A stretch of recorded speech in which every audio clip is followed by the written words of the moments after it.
outside of what's already kind of out there that I need to be aware of that you might be throwing at them?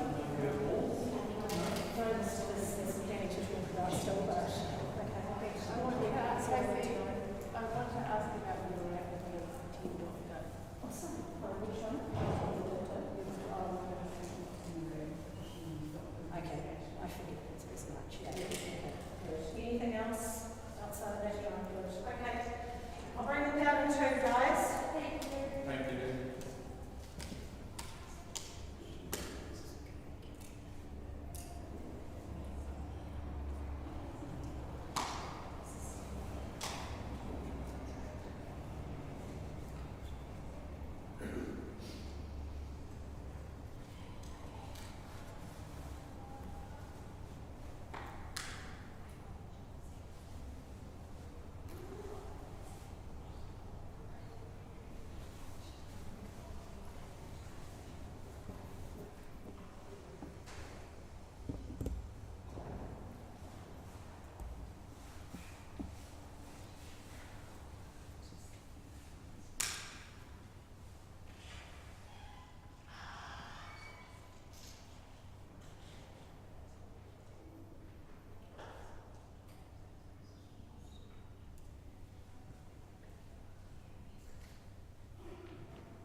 So she's going to, there's three of them speaking. I know that wasn't in the media advisory yesterday, but she's here as well. So if you've got anything for her. Okay? Thank you. Right, I'll go and grab them. I think they're good to go.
My name is Andrew Old, I lead the Public Health Agency, and I'm joined today by Dr. Pete Watson, the Interim National Medical Director at Whatu Health New Zealand, and Leon Manuel, Chief Executive at Te Whatu Māori Health Authority. Haramai and welcome to both of you, and thank you for your time today. So today I'm going to begin with an assessment of the COVID-19 outbreak before handing over to Pete, who's going to talk a little bit about how the health system is tracking this winter. Ariana will talk to us about how Māori providers are continuing to respond to COVID-19, and we'll have some final remarks before opening up for questions. But first, today's numbers. Today we are reporting 4,489 new community cases of COVID-19 and 496 hospitalisations, which includes 13 people in intensive care and 16 new COVID-related deaths. These deaths are still being assessed, but based on the analysis of previous COVID deaths, we would expect somewhere between half and three-quarters to eventually be attributed to COVID-19. Taking a step back from today's numbers, COVID-19 surveillance is telling us that broadly, community transmission of COVID-19 is continuing to trend downwards, and this is now also being reflected in our hospitalisation numbers. The 7-day rolling average of case rates continues to trend downwards across all regions for the 4th week in a row, dropping a further 20% in the week ended 14 August. Pleasingly, the case rate among over 65s, which is one of the groups most vulnerable to severe disease from COVID-19, has also dropped for the 4th week running, decreasing by 24% in that same week to the 14th of August. Finally, case rates among healthcare workers have declined for the 5th week running, and the level of virus circulating in wastewater across the Whatu is continuing to decline also. Moving now to hospitalisations. In the week ending 14th of August, we've seen a further decrease in the 7-day rolling average of hospitalisations due to COVID-19, down 11.1% on the week before. Hospitalisation rates have dropped in 3 of the 4 regions in the country, rising only slightly in the central region, which represents a plateau for them. This is the 2nd week with a drop in hospitalisation rates after 5 straight weeks of increases. As we've said before, hospitalisations do tend to lag behind trends in case numbers by a week or two, and that is consistent with what we're seeing this time. It remains an incredibly busy time for our hospitals, however, and Pete will talk more broadly on this shortly, but it does suggest there's been a sustained reduction in people with COVID-19 requiring hospital-level care, which is fantastic. Trends in deaths also usually lag reported cases, and as you know, it can take time to assess whether a death was caused by someone having COVID-19 at the time or some other reason.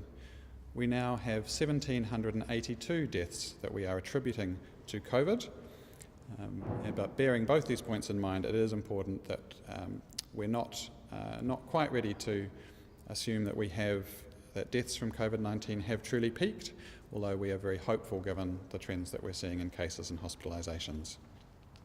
It's important to stress that thanks to our low levels of community transmission early in the pandemic and our high vaccination rates, New Zealand continues to have a lower rate of deaths from COVID-19 since the start of the pandemic compared to many countries. For example, based on a recent analysis in the UK, their COVID death rate was 2,748 deaths per million population, and in the US, 3,077 deaths per million. If we had the same rate as the UK, we would be reporting over 13,000 deaths and over 15,000 deaths if we were looking like the US. This is no consolation, of course, to all the people who have lost loved ones to COVID-19, and our thoughts, as always, are with them at this time, but it does help put into perspective the significant effort and relative success of the New Zealand approach to COVID-19 over the last 2.5 years. Looking ahead, the modelling from COVID Modelling Aotearoa shows that we are continuing to track at the lower end of what was expected in terms of a second wave this winter. We passed the peak in cases earlier than the modelling suggested, and now hospitalisations are also declining, suggesting these two have peaked. Sitting somewhere between 800 and 850 occupied beds across the country in late July. With that, I'm going to hand over to Pete. Thanks, Pete.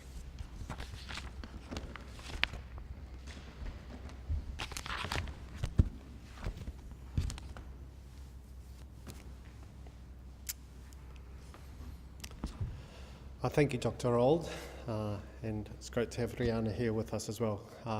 Tēnā koutou katoa. So yes, the recent drop in COVID-19 cases is an encouraging trend. By each one of us sticking to public health measures, we are making a difference. That is despite the fact that over this winter, we and our health system have faced a really huge set of challenges. Never before has Aotearoa been tasked with managing such a high prevalence of COVID-19 cases alongside a really big season of influenza, as well as increases in other winter illnesses. Not only has the high demand on our health services, not only has this demand on our health services been at record highs, but this has had major impacts on our workforce. So despite the pressure, winter 2022 has made me incredibly proud to be part of this system of health workers striving every day to make a difference to our patients, whānau and communities. I've seen us supporting our partners in aged residential care. I've seen GPs and practice nurses being incredibly busy out on the front line in their communities, providing a huge range of services to support patients in their homes, and also ambulance services doing their typically terrific job. I've also seen hospitals. That includes all of our clinical and non-clinical teams taking all actions available to ensure patients get the care they need in a timely manner, ensuring as little disruption to planned care services as we can manage. I can honestly say this has been a truly epic task. As a country, we are very, very grateful and fortunate to have such a committed, high-quality workforce.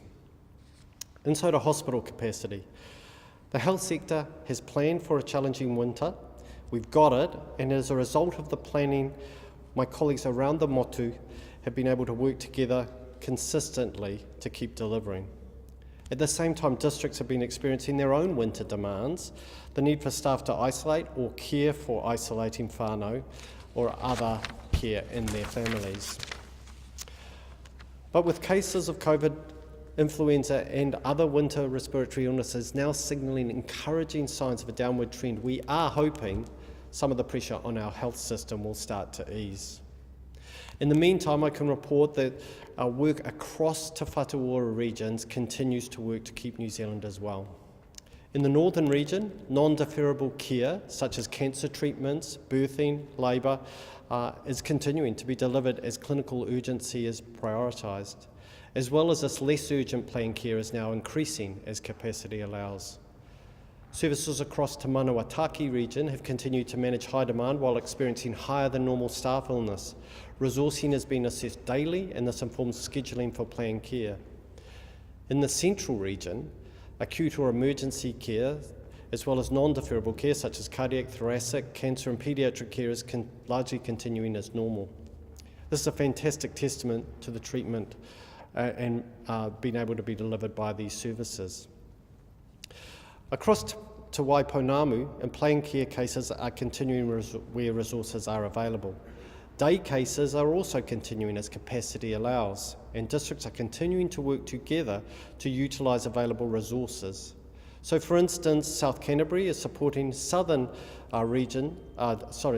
District joint replacements, and Canterbury as well in their ENT and gastroenterology lists. So while we do expect a continued long tail of COVID-19 cases and workforce illness, the recent decline of cases is now flowing through to a reduction in severely ill people with COVID-19 who might have been requiring hospital-level care, and this eases pressure on our system. What about RSV? So respiratory syncytial virus in the northern region has been a particularly common cause of hospitalisation for lower respiratory tract infection for under 2-year-olds. Last year, at this time in the northern region, we had 3,800 cases. At this time, we only had 248 positive cases. In fact, during the peak of last year's RSV outbreak, the end of July, start of August, the northern region was dealing with more than 600 cases of RSV a week.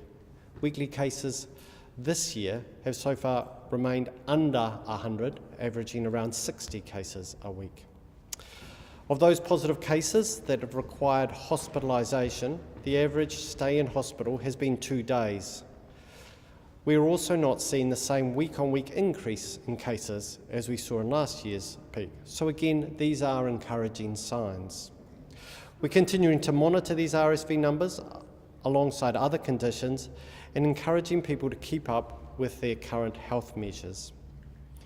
I'd like to turn to vaccination. Vaccination, of course, remains the cornerstone in our response to COVID-19, but also to influenza and many other conditions, particularly childhood conditions, and it's a very important and critical prevention of measles. We've said it before, vaccination saves lives, but it also reduces the severity of illness and the likelihood of hospitalisation. This winter, the government has widened access to free flu vaccines for people, including children, who are at more risk of hospitalisation, and made second COVID-19 booster available 6 months after the first booster for older New Zealanders and other groups. That's made it easier than ever to get vaccination. So I'd ask everybody, if you're due a flu or COVID-19 vaccination or a measles vaccination, please don't delay, go and get it today. In closing, I want to reiterate the simple things which count. Vaccination, mask wearing, isolating when unwell, testing, and self-reporting results. It's these basic health measures which have served us well to date.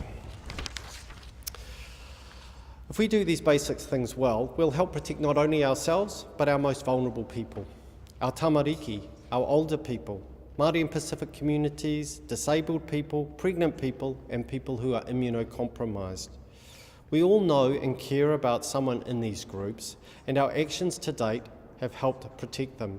Let's keep caring about them. Kia kaha, kia ora, koutou katoa. Thank you, and I'll now hand over to Rihanna. Kia ora, Rihanna.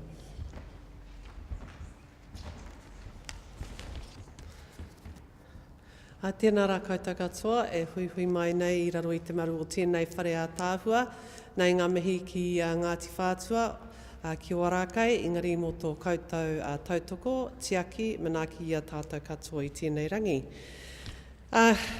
Good afternoon, I think we're in now. I've just got a few things to add and just really want to acknowledge first and foremost the hard work that's been done on the front line all throughout the motu by not only our kaupapa Māori providers, or our iwi providers, but by all of our providers, as mentioned by my colleagues. I also want to reiterate and acknowledge the importance of vaccination and what the role that it plays here for our people. It remains the best protection against preventable diseases in general. I now want to talk to and remind ourselves that COVID is not a seasonal disease or virus. And while COVID numbers may be decreasing, our Māori providers are still too aware of the work that lies in front of them. And whilst those providers are out there working every day, I want to acknowledge that they are a defence force who provide unwavering commitment to our Māori communities when called upon. And not just the Māori communities, but all communities around the motu. Across the country, they are working at pace to keep providing the services that are not just services around hauora, but also acknowledging the kai hub, the health in the community, care in the community, and those who are isolating. Our outreach programs such as Te Whātoro Hauora Outreach, which is a collective and collaborative of Te Tautokero providers. They mobilise through 6 campervan units. They get out to hard-to-reach areas of the north. They set up this in June this year and, of course, include the 6 providers such as Ngāti Hine, Te Whare Āwhina o Ngāti Tautai, Te Hau Āwhiowhio o Tāngarai Trust, Te Iwi o Ngāti Kahu, Te Manga Pūriri and Te Raro Trust purchased the campervans and have provided the services. It was an opportunity to be mobile, to reach more remote communities, because whilst we have our clinics and our hubs and our more urban centres, we have to remind ourselves of the need of our rural communities. And also want to acknowledge urban initiatives such as Tāmaki Health Hub. This is a Ngāti Whātua Ōrākei initiative who not only vaccinate here every day, and we've just seen it for ourselves as we walked in, but they also offer a social supermarket, full health checks, vaccinations, and of course childhood immunisations. I just want to point out that that initiatives that have popped up during COVID, such as the social supermarket, have been one of the most amazing disruptive innovations. And I just also want to acknowledge that prior to COVID, kaupapa Māori providers would often reach out and provide these services. So to have them recognised and ongoing funding available means that communities and our whānau, wherever they may be, are able to access basics such as kai, housing support, and of course this all goes to improving wellbeing for our people. So on that note, one final shout out to all of those providers. Kia kaha, kia maia, kia manawa nui. Kei konei mātou e tiaki, e aki i au koutou i tēnei wā. Just to say that we acknowledge that you're all out there on the front line. We're going to be doing everything we can during this process of te whatuora, te aka whai ora and te manatū hauora, providing better care and services for our people. Mauri ore te whare.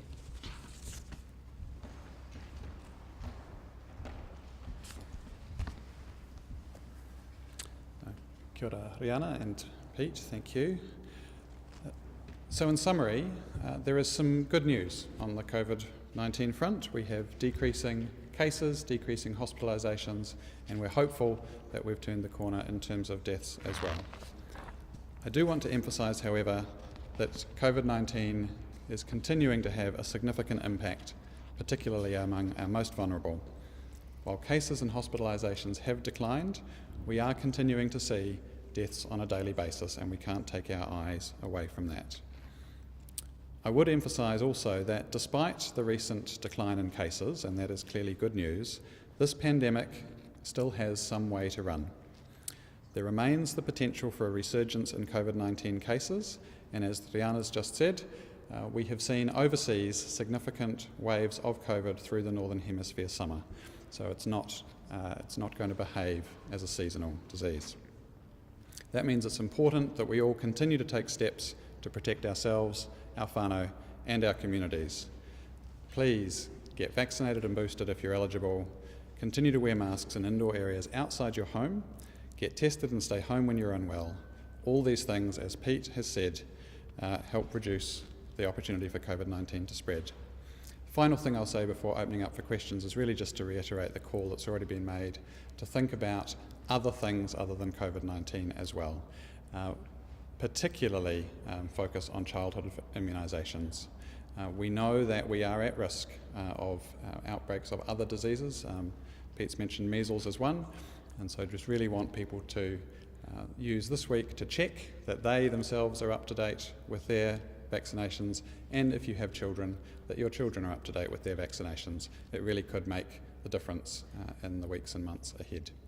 And with that, we will open up for questions, and all three of us are able to take questions.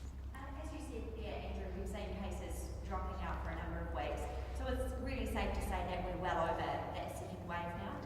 I think that's a fair assessment. We're always a little bit cautious about calling those things too early, but certainly in terms of that second wave, yes, we seem to have passed that peak and be coming down into the next our next plateau. The question that we have now is how low will we go in terms of daily cases? We didn't drop quite as low as we expected between our earlier peak and the second peak, and that's going to be particularly important in terms of the ongoing impact of COVID-19 over the next few months. As you said, we can't become complacent. COVID is now here with us, and it has been for some time now. Has there any modelling been done about when we might see that upsurge of cases again? I know that we've just starting to get down off that second wave, but any modelling going forward? So there is certainly modelling underway to look at that. We don't have that available here yet, but I think the modelling that's been done recently in Australia, out of Victoria, is probably instructive for what we might expect. We now have reasonable information from around the world about how COVID behaves. Lots of caveats around the fact that we're always modelling based on what we know, and new variants are always of concern, how they might behave. But we would expect now that we will see continued waves of COVID-19 for some time to come. The questions which of course the modellers desperately try and answer and are really important for health services like The ones that Pete represents is when and how high.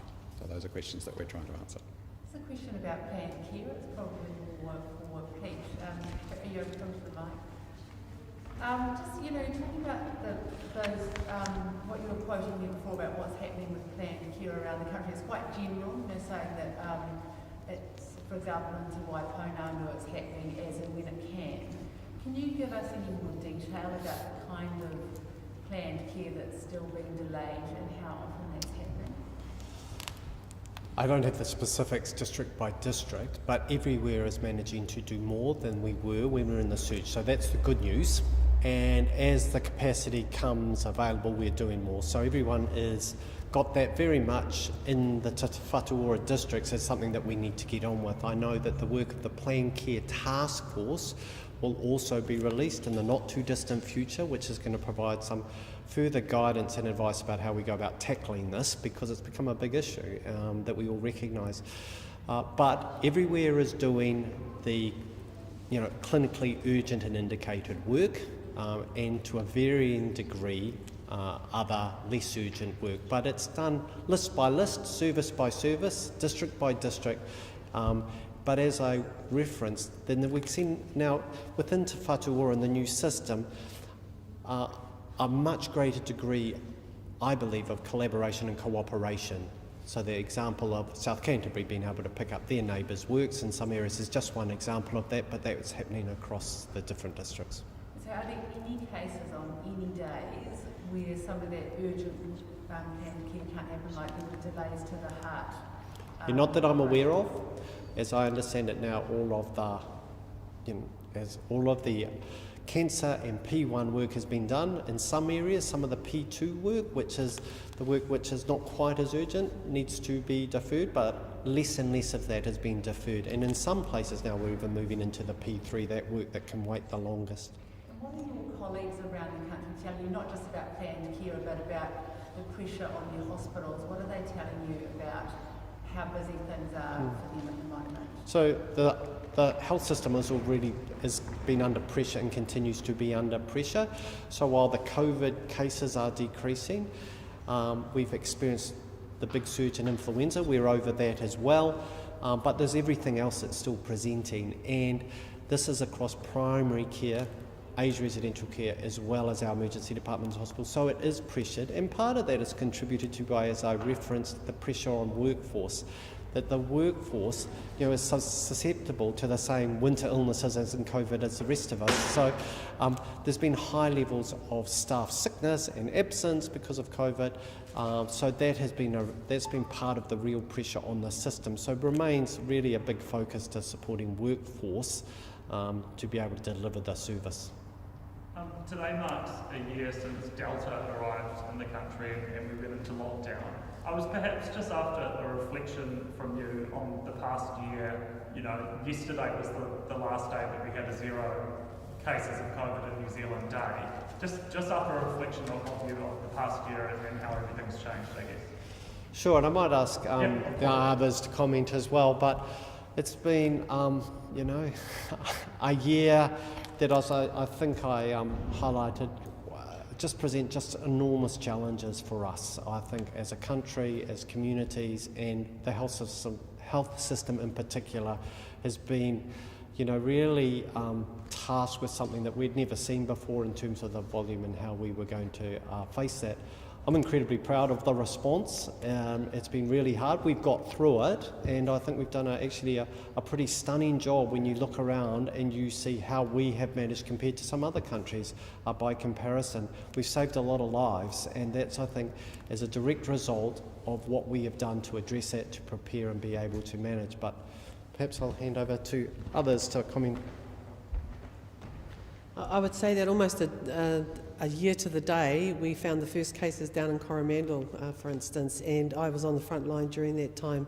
So when I stand here and reflect on the year that was, it's been an incredible year where I've seen people collaborate, operate.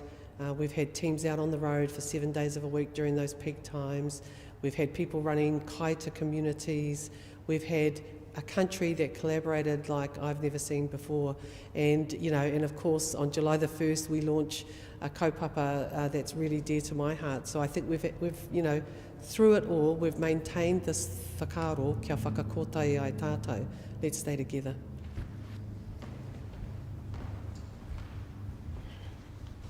Thanks. Thank you both. And maybe just to build on that a little bit, to say, at the point that we went into lockdown a year ago today, just 23% of New Zealanders had received 2 doses of vaccine. By the time the COVID protection framework was announced 3 months later, that figure was 82%. And so I really want to echo the comments that both Pete and Liana have made about the incredible effort that not only the health sector but the community at large put in to keeping us all safe through that time. It's been an amazing year to be part of. It's been incredibly tiring at times, but I think the way that people have pulled together has been incredibly inspiring.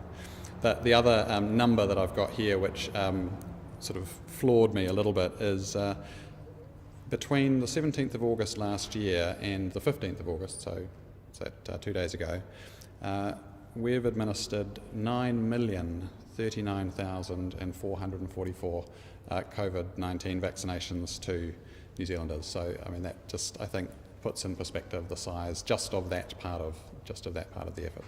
You mentioned vaccination there. In the UK, you might have seen them approve this dual vaccination with the Omicron variant and the original variant. Is there any indication of work underway to have that happening here? So we're obviously watching really closely what's happening overseas with the development of new vaccines for COVID-19. The vaccine that we're using, as people know, was developed really quickly early on, but it was designed against sort of the original strains. We're lucky that it still continues to provide really, really good protection against severe disease and death. But what it's not so effective at now is preventing transmission between people, which is part of the reason why we've had the waves of Omicron that we've had despite our high levels of vaccination. So we're watching those developments really closely. The companies have not made applications here to my knowledge yet, but we're certainly building in some of those things in terms of our future thinking, because I would expect that they will become part of our toolkit in the future. Since we're coming down to the second peak now, would you like to see isolation rules changing? Look, that's a really timely question. So I think one of the things that we've committed to all the way through is constantly reviewing the set of protective measures that are in place to make sure that they continue to both be protective and be proportionate to the risk that's there. So we're in the middle right now of reviewing the range of measures that we have available to us. As I say, that process is underway now. We'll be providing that advice through to the government for their decision-making process in the next week or so. And is it looking like those isolation rules might change? Do you have any advice at this stage? No, I wouldn't want to preempt that process, but just to say that all of the things that are currently in the framework and various protective measures are being looked at to make sure that they're still appropriate and proportionate, and when those, after that advice has been provided, the government will make its decision. I just had a question about monkeypox, if that's all right. I'm not sure who'd be the best place to answer that, but are we any closer to rolling out our public health response to monkeypox, and are we any closer to knowing when we might get vaccines? I can probably start to answer that. I don't know whether Pete wants to add anything, but in terms of our public health response, the public health response is well underway. So there is a group that is working now, which includes community representatives from the Burnett Foundation, with a real focus on the health promotion aspects of prevention. We're really fortunate at the moment that we've just had the 4 confirmed cases of monkeypox in the country, so we have time to prepare. And so the biggest defence at the moment is making sure that people understand what monkeypox is, how it transmits, and what risk behaviours look like in terms of being able to keep themselves and their communities safe. So that work is very much going on. In terms of the vaccine, we are actively working through Pharmac with the vaccine manufacturer. That contact was first made back in May at the time that the first cases were identified. There is a challenge with the global supply at the moment. There is only one manufacturer of the 3rd generation vaccine that we are seeking, and the global demand is high. And essentially, the manufacturer is prioritising countries where they have significant outbreaks. So that does mean that we're likely to not be right at the front of the queue, but we are hopeful that we'll have more information about a confirmed timeline to share in the next week or so. To ask about the man who was masquerading as a doctor at Middle Moonpage. Can you, I'll just wait till you're there. Where are Middlemore's investigations at into that situation? Sure. So as you'll know, that person is no longer employed by Te Whatu Ora County's Manukau, and the matter is now with the police. So as I understand it, an investigation is being undertaken there. I can reassure people that we've undertaken a review of every patient seen by that person, and there have been no concerns found at this point. And we're also taking the opportunity, and I guess this talks to the move into Te Whatu Ora as a national system to ensure that all our employment processes are where we need them to be. And in terms of you were also reaching out to talk to patients. Do you know how many you've been able to talk to? I caught up with that this morning. We're making really good progress on, we haven't managed to contact all of them yet, but all of them we have. There's been no issues identified. And we heard that there were about 80, is that correct? Yep, that's correct. Just time for a couple more questions, folks. I had a couple for Rihanna. Just another case that's been up this week about Māori man in Whanganui who died after getting complications from an ear infection, and there was suggestion of bias in his treatment. In terms of what the Māori Health Authority can do, we had ladies releasing Oxon saying that of course Māori people are still going to be treated in the mainstream health system.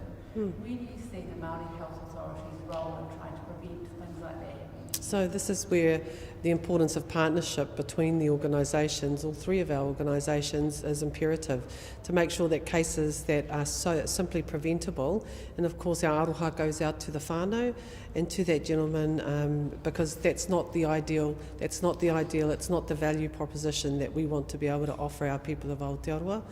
But dealing with bias in a system is important, and remembering that during a time of COVID where we've had that much pressure on the front line and people make assessments and of course we make judgments, and we want to be able to support to make sure that all of our kaimahi throughout the system are able to make judgments that don't include any bias, whether it be against people who may have a drug history, or people who are Māori, or people with disabilities, and so on and so forth. So I think moving forward, our focus has to be on the future. How do we create a better system? How do we make sure that people don't fall through the gaps? How do we ensure that, for instance, otitis media is treated in primary care, that people have better access to make sure that things that are preventable are dealt with sooner? There's also some Māori nurses calling for a Māori nurse workforce to be prioritised. Which is absolutely on our program. So we're about to release our chief advisors, which will include a consortium of chief advisor medical, nursing, midwifery, allied health, and most importantly kaimanaki. And I say that because during the COVID response, you would have seen in here in this building, you will see the kaimanaki workforce who have stood up, they've become vaccinators, they've done that PCR testing when we didn't have the numbers in our clinical spaces to do so. So we want to make sure that there's a space at the table to have a conversation and work out what more could that workforce do in terms of mobilising responses. So yes, absolutely tautoko. And of course I'm a registered nurse, so I want to make sure there are more like me out there. Kate Pai, kia ora.